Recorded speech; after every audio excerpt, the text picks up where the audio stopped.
The contrast between John and Judas, March 21st. He that hath the Son hath life, and he that hath not the Son of God hath not life. During the years of his close association with Christ, he, John, was often warned and cautioned by the Savior, and these reproofs he accepted. As the character of the Divine One was manifested to him, John saw his own deficiencies, and was humbled by the revelation.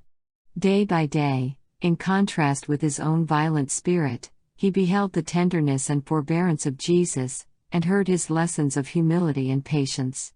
Day by day his heart was drawn out to Christ, until he lost sight of self in love for his Master.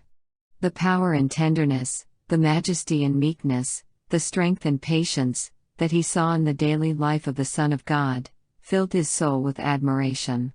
He yielded his resentful, ambitious temper to the molding power of Christ, and divine love wrought in him a transformation of character.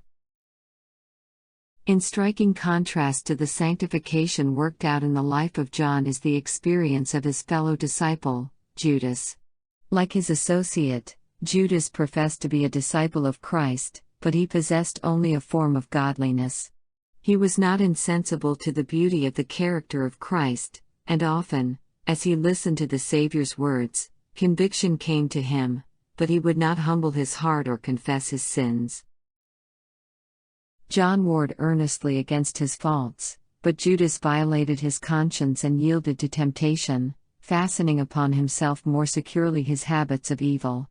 The practice of the truths that Christ taught was at variance with his desires and purposes, and he could not bring himself to yield his ideas in order to receive wisdom from heaven. Instead of walking in the light, he chose to walk in darkness.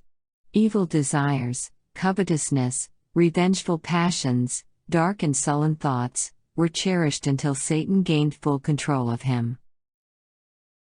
John and Judas are representatives of those who profess to be Christ's followers. Both these disciples had the same opportunities to study and follow the divine pattern. Each possessed serious defects of character, and each had access to the divine grace that transforms character.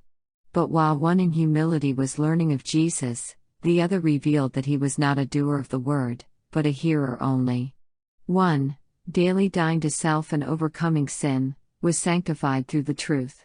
The other, resisting the transforming power of grace and indulging selfish desires, was brought into bondage to Satan. There may be marked defects in the character of an individual, yet when he becomes a true disciple of Christ, the power of divine grace transforms and sanctifies him.